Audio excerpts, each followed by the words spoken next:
He leído justo la noticia del CEO de Salesforce que nos decía que el mundo del software está cambiando. Salesforce, para quien no lo conozca, es uno de los software más grandes que hay ahora mismo en el mundo. Y es una de las empresas que más se está invirtiendo en la transformación de inteligencia artificial. Empresas como Meta, ¿no? Cerrar proyectos estas semanas tan grandes como el metaverso, donde hay más de 80 billones invertidos y que se ha quedado en una capa que no ha conseguido adopción ni empresarial ni en consumo. La pantalla como mecanismo para relacionarnos es muy difícil que desaparezca. En Internet todo lo que ocurre es que vivimos un poco en la condena de que nunca desaparece nada.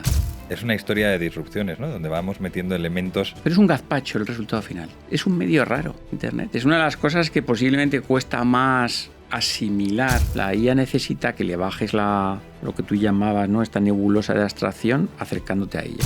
¿Hay capacidad de computación para que todos estemos usando la IA a escala? Bienvenidos un día más a La Trastienda, el podcast donde intentamos entrar detrás del mostrador corporativo y acercarnos a la realidad, a veces no tan bonita, de las preguntas que nos está trayendo el panorama actual, bueno, relativo a los datos, a las operaciones, a la tecnología, al mundo cambiante en el que vivimos y cómo adaptarnos a él. Yo soy Juanjo Mestre, CEO y cofundador de Decycle y presentador habitual ya de La Trastienda. Hoy queremos acercarnos otra vez a todo el cambio que estamos viviendo y cómo potenciar o vivir, ¿no? Convivir prácticamente ya con ese cambio que está produciendo tanto la adopción de la inteligencia artificial como la capacidad de explotación de datos que tenemos ahora que no habíamos tenido nunca. Detrás de esta adopción seguimos hablando de los retos a nivel de personas, a nivel cultural que tenemos las organizaciones para poder adaptarnos, para poder sobrevivir y sobre todo para acabar viviendo, ¿no? Estamos tal vez más cerca que nunca de la ansiedad, del cambio continuo y de esa readaptación, donde tendremos que estabilizarnos en algún momento para aprender a convivir y a vivir con esa realidad tan divertida muchas veces, pero tan incierta que estamos viviendo. Sin más dilación, doy la bienvenida a Cristina Alcalá Zamora para contarnos un poquito qué está pasando en el ecosistema, qué está pasando en las empresas. ¿Qué nos traes hoy? Bienvenida. Muchas gracias. Pues aquí estamos una semana más, ¿no? Hoy también cambiamos un poquito de ámbito de la última semana y sí que me quedo con esta primera parte que has nombrado, toda esta parte del cambio del software, del mercado ahora mismo que gira en torno, ¿no? a estas interfaces. Y porque justo hoy lo que traíamos de la parte de noticias está más relacionado con esto, ¿no? Y que es que la autoridad de Decycle, quizás si venimos y lo contamos no es la misma, pero viniendo para acá he leído justo la noticia del CEO de Salesforce que nos decía que el mundo del software está cambiando. Y bueno, Salesforce, para quien no lo conozca, es uno de los software más grandes que hay ahora mismo en el mundo. Y es una de las empresas que más se está invirtiendo en la transformación de inteligencia artificial. Justo. Y como bien sabéis, y como bien sabe Juanjo, lo utilizan pues perfiles de venta, equipos de marketing, etcétera. Y lo que nos dice el CEO es que están desarrollando el producto para interfaces que no sean de usuario, ¿vale? O sea, están yendo totalmente a otra parte del desarrollo de su software, van a ir más a su capa agéntica y lo que quieren es invertir ahora mismo ahí porque creen que es donde está el futuro del software, ¿no? Entonces hablamos de otra vez esa palabra futuro, ¿no? Que nos trae algo tan incierto o quizás cierto cuando pues empresas así tan grandes y tan posicionadas en el mercado ya nos están diciendo hacia dónde se están guiando, ¿no? Bueno, me pregunto si será por moda, si será por convicción. Hemos visto empresas como Meta, ¿no? Cerrar proyectos estas semanas tan grandes como el metaverso, donde hay más de 80 billones invertidos y que se ha quedado pues en una capa que no ha conseguido adopción ni empresarial ni en consumo. Tal vez la pregunta de fondo es cómo esas interfaces, ¿no? Para agentes y no para personas, pues pueden hacernos mejor, ¿no? Más productivos, más creativos a las personas. Sí, la verdad que completamente. Yo creo que también esta capa agéntica no aleja al humano, ¿no? Que es el que al final termina utilizando ese software. Lo que hace pues darnos esa capacidad, acercarnos un poco más a poder extraer el valor de todos esos datos que viven en estos software. Y no solo Salesforce, sino también, bueno, no sé si utilizan Notion, te diría que... Mucho, sí, más ¿no? de lo que debería. Todas las últimas actualizaciones que están haciendo también están enfocadas a estas capas agénticas más de, pues no de usuarios, sino a una capa invisible, digamos. Y, por ejemplo, no están haciendo actualizaciones en cambio de campos de texto en los que pueda utilizar, sino pues que puedas utilizar y puedas profundizar simplemente con algún prompt y ellos te dan después una interfaz de gráficas, de tablas, de otro tipo de componentes que nacen a raíz de un posible mensaje que le dé a Notion y todas sus últimas actualizaciones van en base a esto. Entonces yo creo que al final también va relacionado con lo que nos dicen, ¿no? De los cambios también son para nosotros, para el humano trabajador que está detrás de ese software, pero sí ese desarrollo de interfaz parece que está yendo mucho más enfocado ahí. Es curioso, y me pregunto si todas estas aplicaciones, ¿no?, que trabajan tanto en esa interfaz agéntica, antes tal vez de trabajar en la interfaz gráfica, ¿no?, con la que nosotros nos relacionamos con ellos, siendo muchas veces softwares que parecen anclados en los 90, Sí. que son difíciles de usar, complejos, con implantaciones largas. Bueno, me resulta curioso que tal vez esa inversión esté yendo ahí en vez de a mejorar la relación que tiene con la persona que lo está usando al final. Sí, también yo creo que los ejemplos estos que estamos viendo son software que están mucho más desarrollados, que ya tienen un posicionamiento de mercado y una base con su usuario muy estable. Quizás los software pues, menos maduros del mercado deben de estar atentos pues, a esta guía que parece que se está marcando un camino, pero tampoco deja atrás, ¿no?, esa base, ese usuario principal que entra en el software, que lo utiliza, que carga los datos y cuidarlos, ¿no? Porque si no, nunca llegarán a esa capa agéntica si no tienen una buena base y un sistema y una estructura. Pero existe tal vez un futuro donde no nos tenemos que relacionar con esos RPs de los 90 para consumir la información que tienen. Pues probablemente. O sea, ahora mismo es como cuando decían que en los años 2000 se iba a acabar el mundo y los coches iban a volar y algo así. Yo creo que en cabeza de muchos puede parecer que estamos viviendo esa misma situación. Pero sí, probablemente evolucionen, cambiemos a sistemas de voz, a sistemas incluso de emociones, que esa capa agéntica también conozca personalmente al usuario que utiliza ese software, esa herramienta. Y bueno, y tengamos modelos también de relacionarnos con Internet y con este canal de una forma completamente distinta a lo que conocemos a día de hoy. Interesante. ¿Qué más nos traes? Pues bueno, el último dato que ha sido como el que más me ha impactado y es que también estamos viviendo un boom agéntico y justo antes me has hablado de moda y creo que también tenemos que tener cuidado. Es muy importante, o sea, este último año, bueno, diría que menos el último año, han sido como los últimos 5 o 6 meses del boom de la inteligencia artificial, ha aumentado la capa agéntica en un 8000%. O sea, creo que es un número que seguramente de 0 a... ¿no?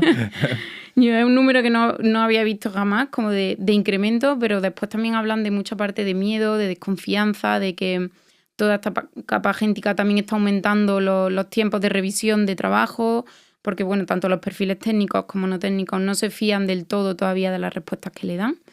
Entonces, pues volvemos a hablar de esa parte de moda, de tampoco hace falta poner la capa agéntica por encima de todo, siempre tener perfiles pues que entiendan, ¿no?, y que tengan esa parte de criterio debajo de esto.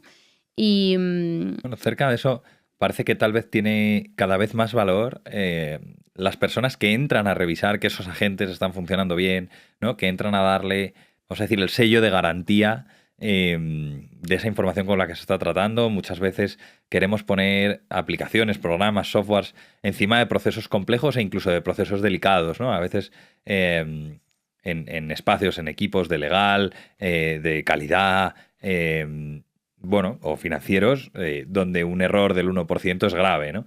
Entonces, tal vez a la vez que esa capa agéntica y de inteligencia artificial sigue sumando, la capa de personas también va cogiendo más valor, ¿no? Porque la capacidad de dar el ok o el KO es más relevante que nunca. Sí, de hecho yo diría como al revés, ¿no? Veo la parte más de revisión previa a la gente, ¿no? Porque si solo revisamos después de la gente no estamos arreglando esa base de la que tú nos hablas que todos estos equipos tendrían que trabajar. Entonces veo más esa parte de revisión en la parte previa y será lo que podrá tener ese sistema de base que después la gente pueda trabajar encima, ¿no? Bien. Y sí, la verdad que estoy de acuerdo. Estamos ahí en una vorágine de agentes, de cambio del mundo del software, que yo creo que todas las empresas que nos están escuchando ahora mismo trabajan con algún software, ya sea que le da su servicio propio, tienen varios, o ellos mismos son software como nosotros en Decycle. Y creo que bajarse de la moda y entender de verdad también cuál es la base y la buena estructura de su empresa y el uso de esto, pues va a hacer que cambie su futuro. Esperemos, ¿no? Esperemos. Y que sea para bien.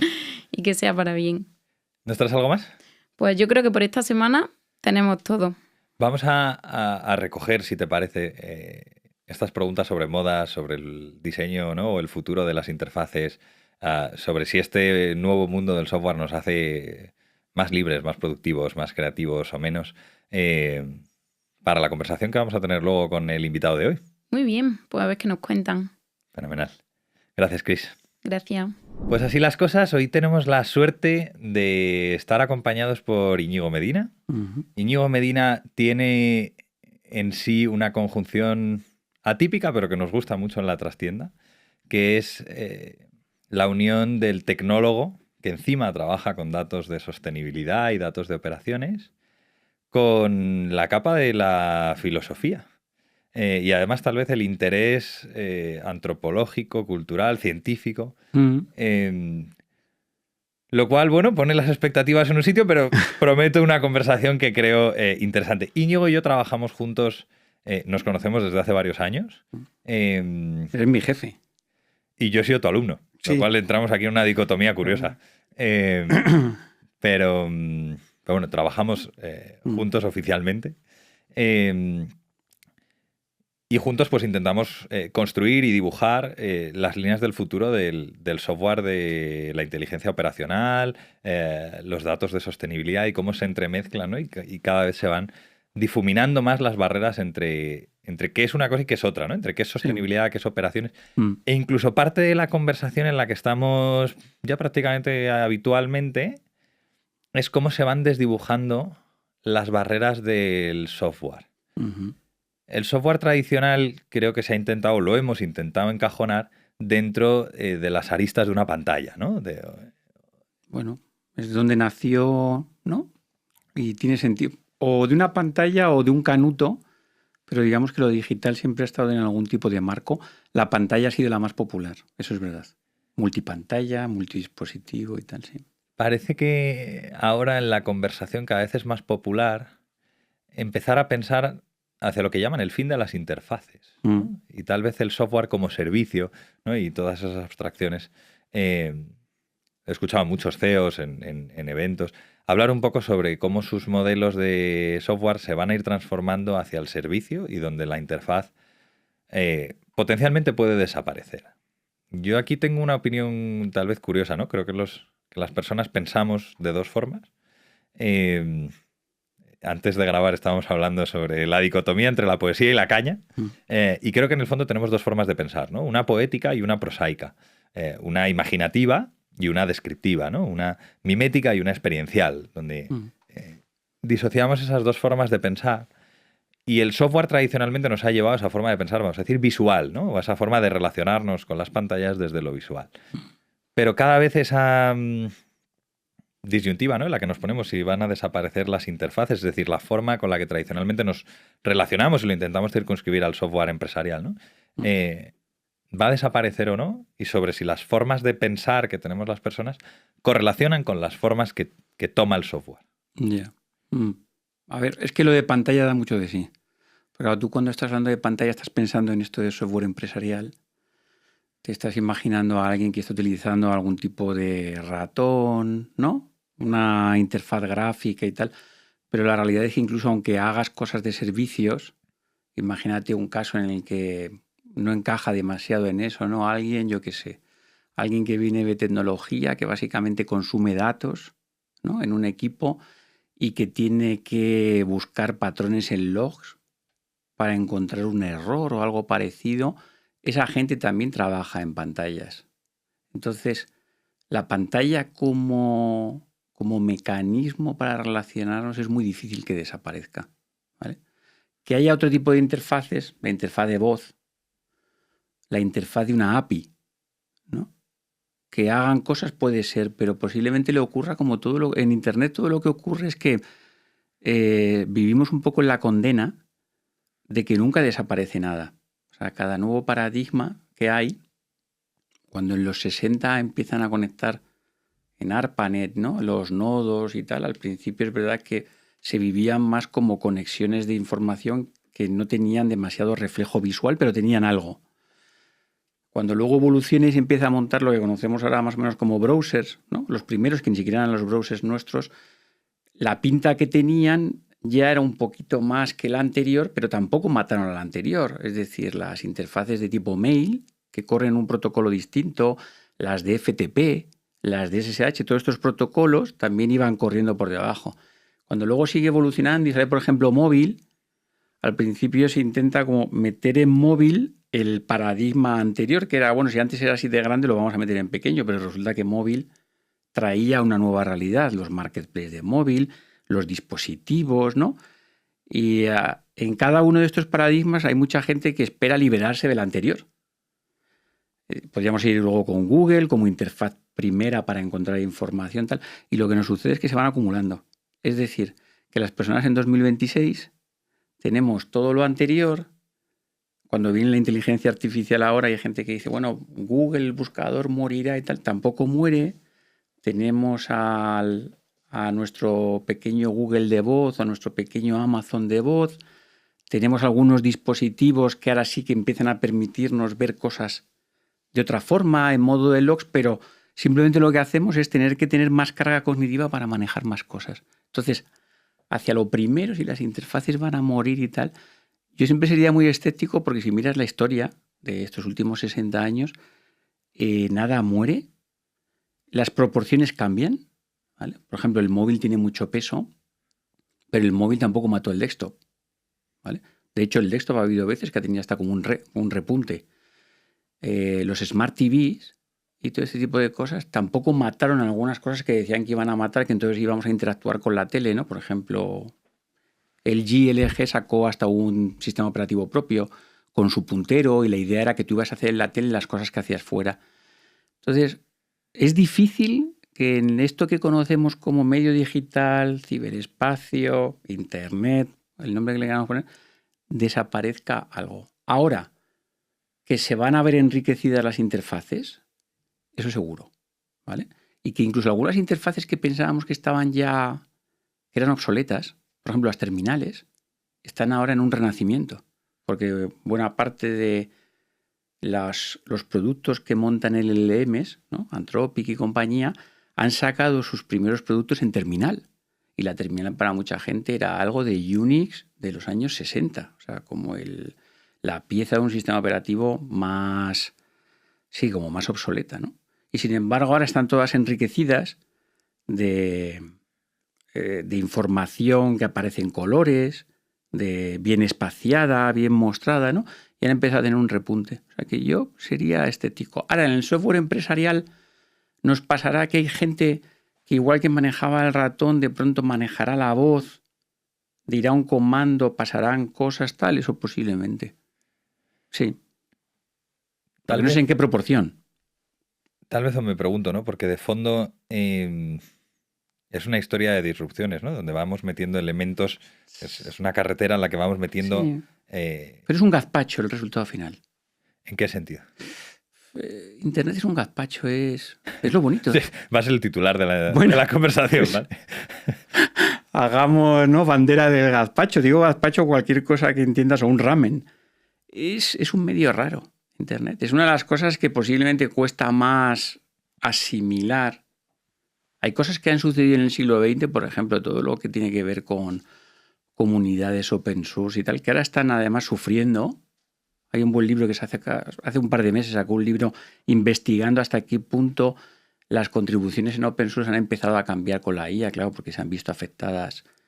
Y las figuras de maintainers, que eran las figuras de personas que llevaban algo, están sepultadas ahora mismo en trabajo, en PRs y tal, que les pone la gente. Pero lo que voy es que es un medio que, si lo analizamos históricamente, ha generado cosas, ha generado economía de la información, cuando los economistas se dan cuenta de que esos bienes son raros, porque es un bien que una vez generado apenas te cuesta reproducirlo, ¿no? Si cogemos este estudio y pensamos que vamos a hacer 4 cabinas, pues en la economía tradicional harías un pensamiento de costes. En los bienes de información dirías, pues ¿no? Lo que hacemos constantemente, descargarte algo, copiar algo, reproducir algo. O sea, ¿qué ha generado una economía de la información? Ha generado culturas propias, la cultura open source, la cultura hacker, la cultura de gente que trabaja sin esperar nada a cambio, la cultura de gente que lo que le enorgullece es tener un repositorio o un producto y que la gente lo utilice. Es un medio en el que nació con la idea de que todo iba a estar descentralizado, que es una idea rara en términos de organización humana, ¿no? Antes estábamos hablando del tema este de empresas, corporaciones, tal. Le dices a cualquiera en una organización que es algo descentralizado y piensa automáticamente en una especie de anarquía. Y si uno lee a Berners-Lee, ¿no? en su libro este de los 90 de Weaving the Web, su sueño era generar un espacio descentralizado en el que cada persona desde cualquier parte del planeta tuviese teóricamente el mismo acceso, los mismos derechos, la misma capacidad para acceder a la información que otras personas que tradicionalmente tenían más acceso. Es decir, que alguien de Harvard podría verse igualado por alguien que vive, voy a citar el pueblo de mi padre en Soria, ¿no? Almajano. O alguien se podría sacar en Duolingo un certificado de inglés viviendo en un pueblo de Teruel, igual que el que antes iba, yo qué sé, a Cambridge o a alguno de estos institutos británicos selectivos. Entonces, es un medio raro por muchas razones y contiene un germen, que es el que va forzando las cosas, de descentralizar y de someternos constantemente a repensar las cosas, porque como dices tú, provoca disrupciones y además en términos de negocio, por muchas razones también, es una parte importante del pastel. Si hubiese sido un medio que no hubiese tenido ese éxito que ha tenido y se hubiese quedado en la academia, donde más o menos nace, o en administración pública y tal, pues no habría dejado de ser pues, un protocolo útil para intercambiar información. Pero en el momento en el que explota, el propio Berners-Lee, cuando veía la web muchas veces, ¿no? Y él crea un consorcio para intentar evitar esto, decía, bueno, ha sido al final capturada por el e-commerce, ¿no? Al final la web ya no es tan original como yo pensaba. Al final es un sitio donde la gente compra y donde la gente reserva un viaje. Pero la realidad es que eso es una visión parcial. Él mismo luego lo reconocía porque Internet es eso y es muchas cosas más. Es un medio raro, anómalo. Siendo, ¿no?, esa vocación de Internet hacia lo descentralizado y en el otro lado, ¿no?, las compañías, las organizaciones tal vez tienen una tendencia hacia la centralización. ¿Es posible reconciliarse? Yo creo que no. Yo creo que lo que vivimos es esta tensión. O sea, si reconciliarse significa anular la tensión, quitarla es imposible. Es una tensión como la electricidad. Es una tensión que necesitas para funcionar. Ahora, si la tensión se te dispara y sufres apagón, es donde tienes los problemas. Y creo que muchas veces mentalmente, es un tema más de marco mental, cuando esto lo interiorizas y lo asimilas, y hay algunas que son nativas, y esto lo tienen, ¿no? Tú oyes hablar a un CEO, por ejemplo, como el de Shopify, y sabes que está en el medio. Cuando oyes hablar a otros CEOs, sabes que no están en el medio. Entonces, estar en el medio implica un montón de cosas. Una de ellas es que sabes regular la tensión. Para ti es natural regular la tensión. Cuando no estás en el medio, o lo que yo he visto, ¿no?, en mi experiencia profesional, es que muchas veces quieres anular la tensión. Y es imposible. La tensión existe. La organización necesita establecer ciertos procesos, encontrar ciertos equilibrios. Si no hay una ola nueva, puedes encontrar cierto valle y dices, oye, parece que estamos funcionando, pero a poco que te venga el nuevo paradigma, el actual, de ella, está rompiendo muchas cosas, pero ya hubo antes otros. Cuando llega este nuevo, y ya tú pensabas que habías encontrado quizá cierta proporción, ¿no? Por ejemplo, el tamaño de los equipos ideales para inventar en digital, oye, pues podría estar en las 2 pizzas que decía Jeff Bezos, o podría estar en los 5 que decía Tobias de Shopify, ¿no? O en los 3. Y de pronto se comprimen más y dice, no, ahora está más bien en 1 y en 2. Y entonces ahora que teníamos esta gente, la tenemos que reorganizar otra vez, seguimos manteniendo los de 5 y tal, y efectivamente sí, tienes una tensión constante. No es un medio en el que si no quieres tensión, deberías estar. Porque vas a malvivir. Sí, pero paralelamente tal vez está la historia de la evolución personal. Siempre acabamos hablando de personas aquí, parece porque es el patrón común, ¿no? en la adopción. Y solemos hablar o acercarnos al miedo, ¿no? Que tal vez es un motor poderosísimo, tanto dentro de las organizaciones como fuera de ellas. ¿Qué podemos hacer para adaptarnos a esa tensión? Porque el que está en el medio entre esas dos fuerzas, al final sufre tirones. A ver, mi recomendación o lo que yo siempre hago, quizás suene un poco naif, pero vamos, es lo que yo siempre hago. Yo creo que educarte en sentido amplio. Ahora voy a dar ejemplos de educarte, creo que es la mejor cosa que puedes hacer. Lo primero que tienes que hacer es leer, conocer la historia. Y si lees un paper cada semana de los que van saliendo fuera de el circuito de publicaciones, digamos, cuando te educas en algo, tú puedes educarte a través de posts en LinkedIn, es una forma de educarte, pero te vas a encontrar con una superficie muy homogénea, ¿vale? Es donde estamos todos los que normalmente estamos en el oficio. Hay cosas valiosas ahí, pero normalmente muchas de ellas no están tocando lo que la academia, lo que gente que rasca un poquito más está tocando. Entonces, una de las cosas que tienes que hacer para el miedo, como diría Aristóteles, el tema de las emociones no es un tema de intentar anularlas en plan estoico, ¿no? Los estoicos eran bastante de hacer una suspensión de emociones, sino de educarlas, equilibrarlas, ¿no? Enfadarte mucho cuando la situación lo requiere, enfadarte poco cuando la situación lo requiere, ¿no? Y esta corriente, Aristóteles, por citar una de las corrientes más claras en filosofía de eso, que llega a Spinoza y tal, es una corriente que dice, bueno, lo difícil es encontrar a la persona sabia o prudente que sabe poner la dosis justa a la emoción, ¿no? Si te alegras como un loco, porque yo qué sé, acabas de ganar 50 céntimos por algo, pues la gente diría esto no se corresponde. Entonces, para educarte, el mejor medio que tienes, y es un medio que gracias a todo lo que llamamos Internet está al alcance de cualquiera, es leer. Y normalmente pues tienes que leer algún paper a la semana, algún artículo tal, de gente que desde la academia, desde otros ángulos, desde un ángulo que no está metido en el oficio, qué es lo que van averiguando sobre eso que parece una novedad radical.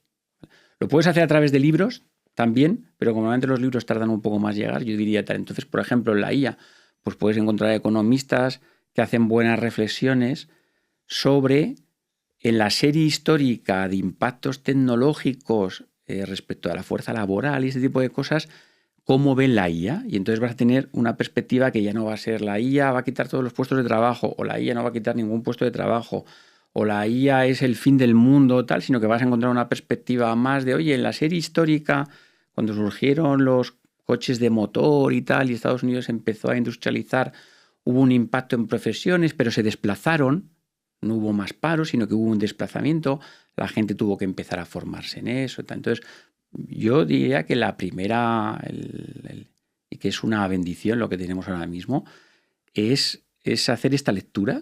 Es una lectura histórica y, antes tú decías, ¿no?, de mis intereses, es amplia. Te acercas a las ciencias sociales y haces una lectura amplia de eso. A partir de ahí tu miedo, que muchas veces está generado por lo otro que comentaba, que es la superficie, los posts en LinkedIn de todos los trabajos van a desaparecer, ya no vales nada, ¿no? El ingeniero que antes escribía código, ya no vales nada, tal. Todo eso lo empiezas a equilibrar un poco y al equilibrarlo posiblemente seas capaz de incorporar algo de esa nueva ola. Resistirte a la ola no tiene sentido, ¿vale? No son olas artificiales. O sea, hay olas que, de hecho, el mercado, las organizaciones son buen proxy para saber cuando surge algo tipo metaverso, que no acaba de cuajar, sabes que eso está pendiente y tú puedes estar esperando tranquilamente, mirando un poco desde la orilla. Una como en la que estamos ahora, que ya hace 2 años empieza a dar ciertos apuntes, y hace 2 años el propio Torvalds, ¿no? Gente que está, Linus Torvalds, gente que está muy metida, dice, vamos a darle 3 o 4 años a ver qué se queda. Al cabo de un año, cuando Linus Torvalds dice, bueno, lo he probado, ya estoy haciendo un repo con esto esto parece que tira y empiezan a ser señales. Cuando algunas organizaciones empiezan a hacer ciertas cosas ya de cierta sustancia, y cuando ya empiezan a salir los productos, empieza a popularizar y lo ves, ya sabes que eso está funcionando. Entonces, la mejor forma de que eso no te coja, digamos, como en bañador frío, la ola esa fuerte, es que tú vayas haciendo lecturas de estas amplias sobre esos temas. ¿Vale? ¿Sabemos las organizaciones aplicar la dosis justa de emoción? Yo diría que las personas mismas nos cuesta muchísimo. Es que es natural. Es que yo creo que la educación es... Claro, yo educación me refiero a esto, ¿no? Es el antídoto contra todo ese tipo de cosas. Es leer los posts de LinkedIn, pero al mismo tiempo entender que tienen su función, pero no dejarte llevar por el pánico. Entonces, las personas no lo hacemos bien o nos cuesta, porque nos cuesta la primera parte, la de educarnos. Las organizaciones que están compuestas de estas personas, más el tejido que se forma entre las personas, es decir, que es un resultante que no son las personas, les cuesta muchísimo, claro. Hay veces que las organizaciones viven en la superficie de un LinkedIn y generan en sus organizaciones el desplazamiento de la ola. Entonces, pues es solo, oye, pues esto hay que utilizarlo mucho, pero hace 2 meses estaban diciendo esto no hay que utilizarlo nada. Entonces, cuando son organizaciones que como siguen una moda, ¿no? Pues arrastran a tus empleados a la moda. Pero las modas en sí, lo que quiero decir, no es que estén ni mal ni bien. Las modas, la única forma, digamos, el antídoto para encajar una moda es entenderla. Igual que las modas en vestimenta o las modas en peinados o las modas en idiomas, ¿no? Es entenderlas. Cuando las entiendes y las sitúas, al margen de lo que te parezcan, ¿eh? Y de cómo las valores, al menos ya estás más preparado. Entonces las organizaciones, por ejemplo en Decycle, ¿no? Que aprecio yo, pues tú, Luis, Jacobo, la gente que la habéis fundado y tal, sois gente que os gusta darle el coco. Es decir, no sois gente que de primera escojáis una moda y digan, venga, empujarla en toda la organización. Al menos cuando la estéis cogiendo tal, decís, bueno, a ver, ¿esto cómo lo situamos? Entonces las organizaciones fallan habitualmente en que se comportan como adolescentes siguiendo una moda. Eso sí es verdad. Yo, mi experiencia profesional y lo que yo veo, y compañeros, ¿no? Porque ahora quien no tenga compañeros en tecnología, en diseño, en data, tal, que cada día escriben mensajes negativos sobre sus organizaciones, sobre el miedo a perder el trabajo, sobre las ganas de no tener este trabajo y tener otro distinto, es raro. Y es porque estas organizaciones hasta hace nada no estaban hablando del tema y cuando han empezado a hablar del tema parece que lo han inventado ellas mismas.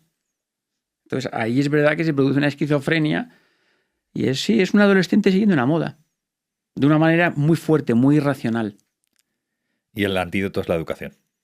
Sí, educación, una perspectiva grande de esto, es decir, la IA la tienes que mirar como un elemento de una serie, ¿vale? Porque si ya cuando conectan los primeros nodos en los 60 y ven que pueden utilizar un protocolo para servir información, eso les parecía revolucionario. Y las computadoras de los 50 que procesaban ciertas cosas eran revolucionarias. Entonces, cada vez que tienes en la boca la palabra revolución, que es una palabra que es verdad que es controvertida y tal, porque además tiene muchos tintes de otros lados, pero si la tienes, al menos te tiene que quedar claro que se parece más a una serie matemática, de estas que van N1, N2, N3, tal, que no sabes tal, que a una cosa que acaba de pasar. Eso para mí es educación. Como hay una serie, al menos tienes que decir, oye, pues la serie del telégrafo, en los 19 y tal, cuando están a eso, ¿qué es lo que pasa? Oye, pues me voy a leer algún libro de transformaciones en medios de información. Y yo creo que una vez que ves un elemento no aislado, sino dentro de una serie, tu cabeza cambia automáticamente. ¿Es un cambio que deberíamos hacer todas las personas que estamos en organizaciones?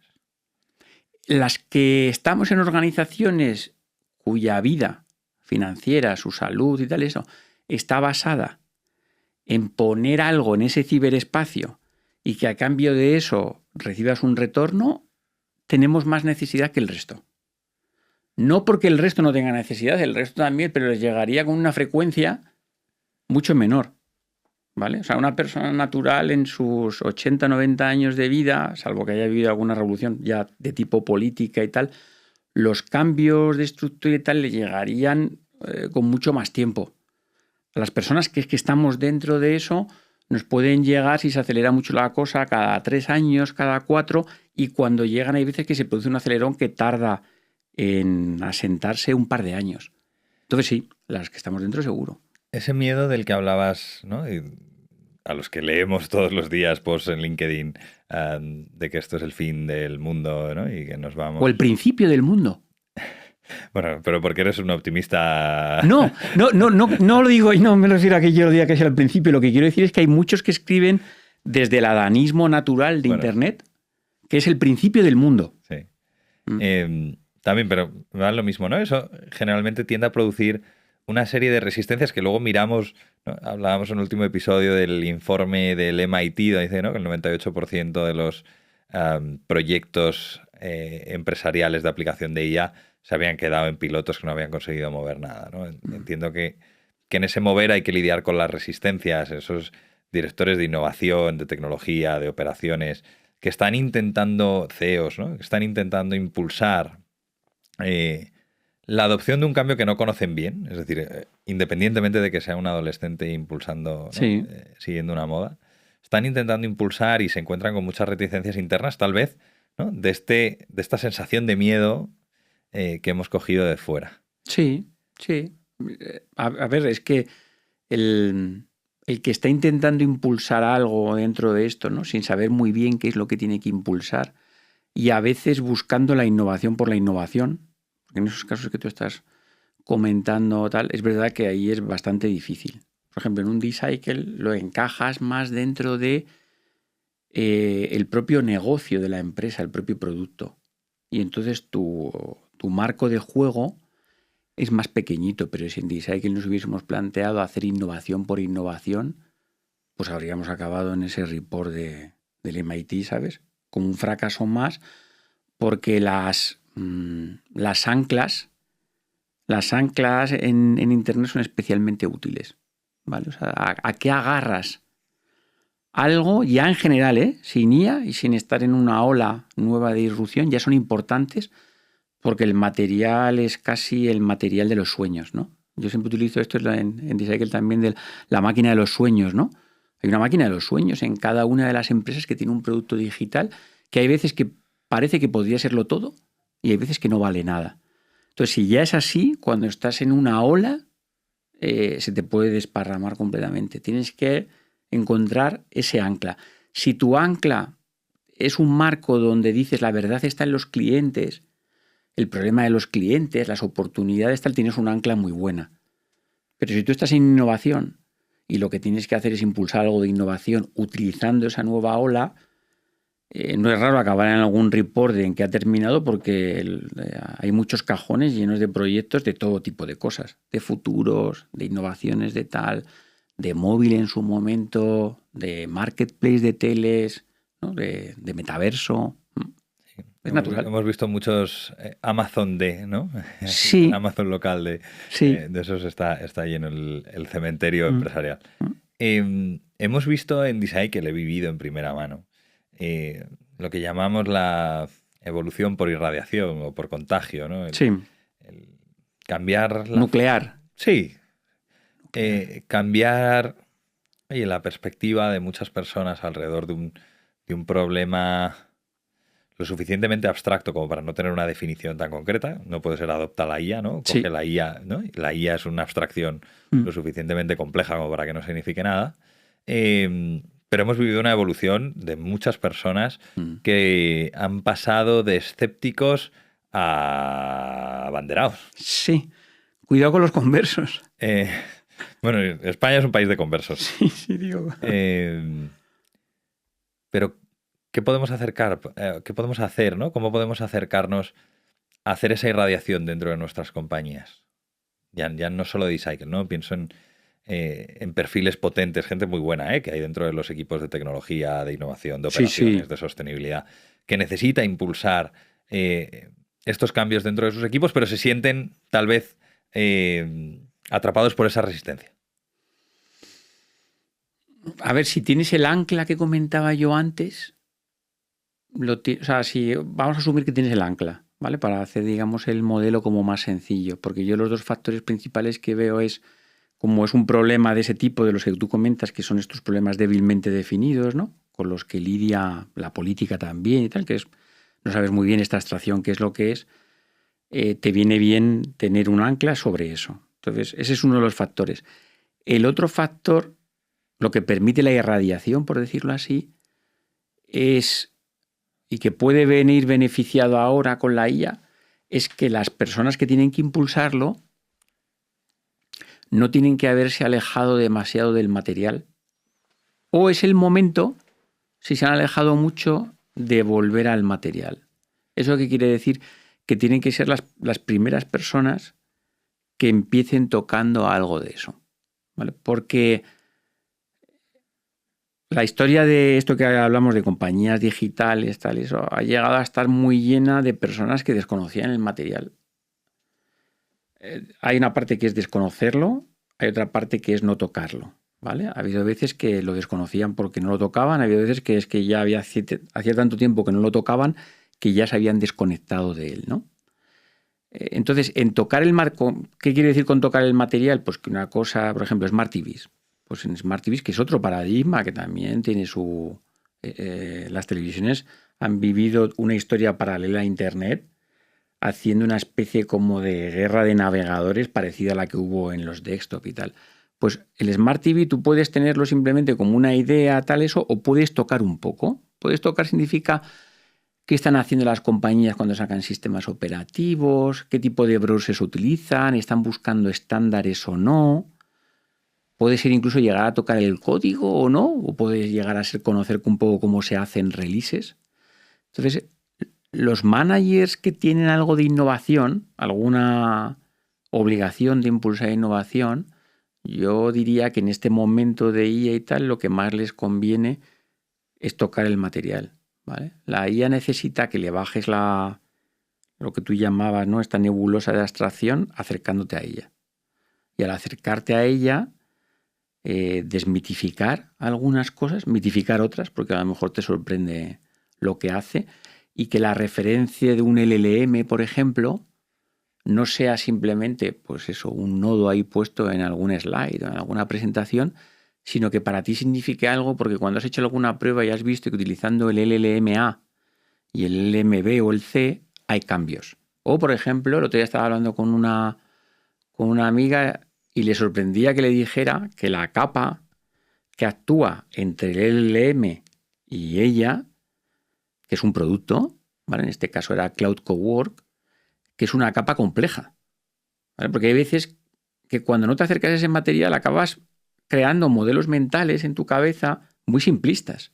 ¿Crees, por ejemplo, que Cloud Code es lo mismo que Cloud Cowork? Porque al final es como una interfaz a la que tú le envías algo, procesan un mensaje, se lo envía al LM y les devuelve, ¿no? Como en un sistema como casi como de bases de datos. La realidad, y se vio cuando Anthropic por descuido publicó todo su código y tal, es que esa aplicación en sí misma, esa aplicación es un productazo. Y tiene componentes de memoria, y tiene componentes de optimización, y dependiendo cómo haga eso, el LLM te devuelve unas cosas u otras, ¿vale? Es lo más parecido a un algoritmo, como si en Disney tuviésemos nuestro algoritmo de cálculo y la gente pensara que simplemente cuando metes los datos devuelve algo automáticamente, ¿no? Ahí hay cosas. Entonces, todo esto, la única forma de salvarlo un poco, no sé la proporción, es acercarte a tocarlo, acercarte a tener tu Cloud Code, acercarte a tener tu terminal y hacer cosas, a decir, oye, pues vamos a probar a hacer una release, tal. En esa irradiación, que puede ser en D-Cycle, que ha sido muy en plan nuclear, o sea, ha sido de, oye, esto tiene que pasar, o puede ser progresiva, la gente empezará a ver que efectivamente hay cierta credibilidad en ti, en la persona que lo está haciendo, y que cuando pronuncias las palabras IA, LLM y tal, esas palabras empezarán a estar llenas de realidad y no simplemente una referencia. No sé cómo de alcanzable es esto, ¿eh? ¿A dónde vamos como organizaciones, como empresas? Si esto es una señal más del camino. ¿A dónde íbamos antes? Es el mismo camino, es la misma autopista, no tiene mucha... Las cosas se normalizarán un poco ahora, empezaremos a quedar los que hemos sabido hacerlo un poco rápido, se apretarán otra vez un poco las cosas, los que han sacado productos ahí a lo bestia, ¿no? A Anthropic y tal eso, empezarán en algún momento a nivelar los consumos, ¿no? Ya esta semana han surgido algunos mensajes de, oye, Anthropic quita esto de tal plan, ¿no? Naturalizaremos, igual que naturalizamos en un momento dado que entrábamos a toda la posible información de la web a través de la ranura de Google, que era una ranura súper pequeña y que te quedabas con la primera página. Y eso lo naturalizamos. Naturalizaremos que hacemos ciertas preguntas a estos dispositivos y que nos devolverán algunas respuestas que damos por buenas. Y o sea que yo no veo... Vamos a quedar en otro nivel. Tendremos que acostumbrarnos otra vez a estar en... Yo llamo esto el gazpacho digital, ¿no? En decir, oye, pero ¿y la interfaz antigua desapareció? Si alguien no llega a un extraterrestre en 2500 y dice, oye, ¿cómo fue? Pues diría, no, seguimos con las interfaces de antes. Yo algunas cosas las hacía en Google. Cuando estaba en el móvil cogí la costumbre de buscar, sin embargo, en el otro lado. En casa algunas veces hacía esto por tal y eso, y acabaremos en ¿sí? En esta mezcla rara en la que estamos. No será muy distinto a lo de antes. Vamos con la última, que no es pequeña. Ajá. ¿Hay capacidad de computación para que todos estemos usando la IA a escala? Pues no lo sé. Eso sí que ahí tengo... Si las señales estas de cambios de planes las interpretamos como una forma de que estas empresas están ajustando las cosas porque, digamos, hemos empezado a reventar la banca, puede ser que no. Pero igual, si miramos la serie histórica de inventos de la humanidad en este caso, si no lo es, lo será. O sea, quiero decir... La capacidad de computación es algo que al final puedes acabar... Si es un tema de límite, casi siempre que hemos dado con límites los hemos superado. Lo cual no quiere decir que ahora no tengamos ese problema. Pero a lo mejor 5 o 10 años después hemos conseguido inventar algo que supere esos límites. Una exploratoria. Esto igual luego lo sacamos o lo dejamos, no sé, ¿no? Pero en el mundo del software hay mucho revuelo, hay mucha pregunta, ¿no? Sobre qué softwares van a sobrevivir y qué softwares no van a sobrevivir, porque hay gente que se puede construir sus propios softwares, ¿no? Desde un Cloud Code, internamente hay algunos que no tienen sentido. Nosotros hemos cambiado algunos softwares externos que usábamos por cosas que hemos construido. De fondo, correlacionado con esta pregunta de si hay capacidad de computación para hacer esto a escala o los tokens cada día son más caros. O potencialmente seguirán siendo más caros hasta que superemos el límite, que no sabemos el tiempo que nos puede llevar.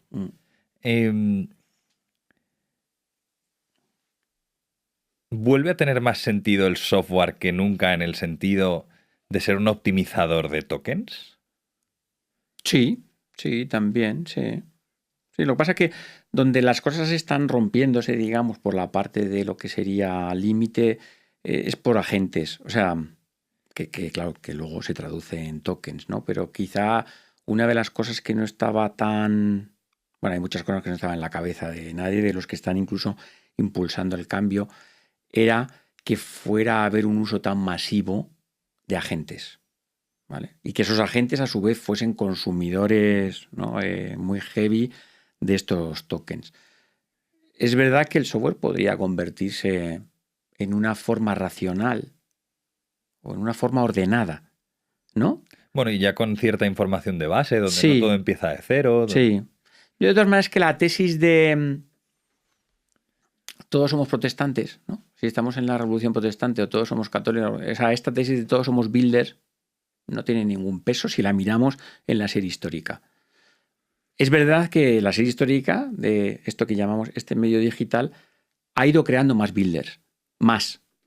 En un porcentaje que además se ve, es decir, que WordPress creó más builders. Yo he sido un builder, tengo 51, pero yo con 20 y pocos, y antes ya de instituto tal, yo tenía mis servidores en casa, he montado de infra, tal, eso, con dispositivos pequeños, tal, porque cada una de estas cosas te lo permitía. Y un WordPress hizo, y Visual Basic, en mi caso en el instituto, ¿no? Que programamos en Visual Basic, hizo que mucha gente accediéramos.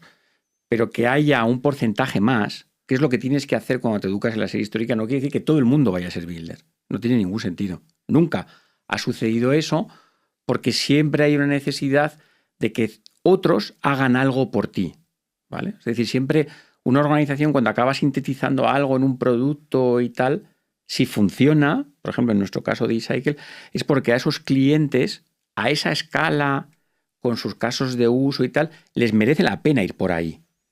Les merece la pena porque, entre otras cosas, esa organización, al tener miles de clientes, tiene ciertas cosas que ya están optimizadas para miles y, sin embargo, cada uno de ellos distributivamente tendría que hacerlas desde cero. Entonces, la tesis de todos builders no tiene sentido, la tesis de todo el mundo construyendo su software tampoco tiene sentido. La que puede tener más sentido es, miremos aquellas capas, y vuelvo a un WordPress, ¿no?, que son las más fáciles, ¿vale? Porque WordPress, por ejemplo, no hizo a todo el mundo builder, eso seguro. No tampoco acabó con los CMS anteriores, que había algunos de corporaciones tal. Disparó un poquito ciertas pymes y pequeñas empresas que empezaron a comercializar. Te hago tu web, te hago esto, te hago tu tienda y tal, ¿no? Porque era la parte como más. Entonces, posiblemente empiecen a surgir como un marketplace natural, orgánico, de gente alrededor de la IA haciendo cosas que pueden ser a lo mejor hasta pequeñas empresas, que en muchos casos se montarán sobre las anteriores, ¿vale? Por ejemplo, sobre un Decycle, pues a lo mejor se montan. Otras pequeñas que a clientes a los que Decycle ya les hace ciertas cosas de cierta complejidad con ciertos datos, a lo mejor en otras capas sí le hace lo otro. Pero no vamos a ir a que nosotros nos creemos nuestro HubSpot, a que cualquiera se cree su LinkedIn, ¿no?, en redes sociales, en unos casos por efecto red, tal. No vamos a ir a eso, ni algunas veces la complejidad estaba en eso. Donde la complejidad estuviese en el marco más pequeño de lo que es puramente código, ¿vale?, como en nuestro caso, por ejemplo, con un CMS, ¿no?, que es una de las piezas que nos hemos quitado, ahí habrá oportunidades y harán cosas y ni siquiera en todos los casos se hará eso, ¿vale? Porque habrá muchas razones para no hacerlo. Tenemos que dejarlo aquí. Vale. Con pena. Gracias por acompañarnos a lo que en realidad es una conversación. Hemos, como dices tú, abierto un poco una ventana a lo que puede pasar cualquier día en Decycle. Así que gracias por gracias por a la ti, conversación, Juanjo, y por acompañarnos hoy. Muchas gracias. Hemos hablado hoy de temas complejos. Hemos hablado de adoptar tecnología por moda. Hemos hablado sobre, en esas noticias, ¿no?, sobre cómo estamos desarrollando cada vez más software para agentes y tal vez menos para personas. Pero empezamos a dibujar un mundo donde, cuando empezamos a entender que esta es una señal más del camino y que seguimos en la misma dirección, acabaremos creando empresas más eficientes, más creativas, más productivas, tal vez más humanas que nunca, conforme vamos trabajando más con la inteligencia artificial. Desde aquí reivindico tal vez la tesis de Alessandro Barico, ¿no?, en el que las personas construimos la tecnología que queremos construir. En un mundo donde nos movemos por incentivos económicos dentro de las empresas, el software y la tecnología por la que estamos dispuestos a pagar es la que verdaderamente se acaba implantando. Hemos visto cómo Meta, Facebook, terminaba sus proyectos de metaverso para empezar a desarrollar capas de inteligencia artificial. Sabemos que es un futuro tal vez más cercano que nunca, donde lo que dibujamos y pensamos, hablamos con muchas empresas que están cansados de usar softwares anclados al pasado, programas difíciles que no les permiten hacer mejores análisis, entender mejor qué está pasando en su compañía, no tomar acciones relevantes. Y entonces parece que empezamos por fin a dibujar esos cambios dentro del panorama empresarial, dentro de los equipos de operaciones, de datos, de tecnología, de sostenibilidad, hacia un futuro como el que de verdad queríamos construir, donde los humanos hagamos trabajo de humanos y las máquinas hagan el trabajo de las máquinas. Hemos hablado con Íñigo sobre las resistencias y sobre cómo sobreponerse o irradiar el cambio que hace falta a nivel de mentalidad, que empieza a ser ya una común dentro de este espacio. Ese cambio parte sobre todo de la educación, que también acabamos hablando siempre de educación, porque educarse seguramente sea el arma más poderosa para aceptar tanto la incertidumbre como los cambios, como inspirar a los demás.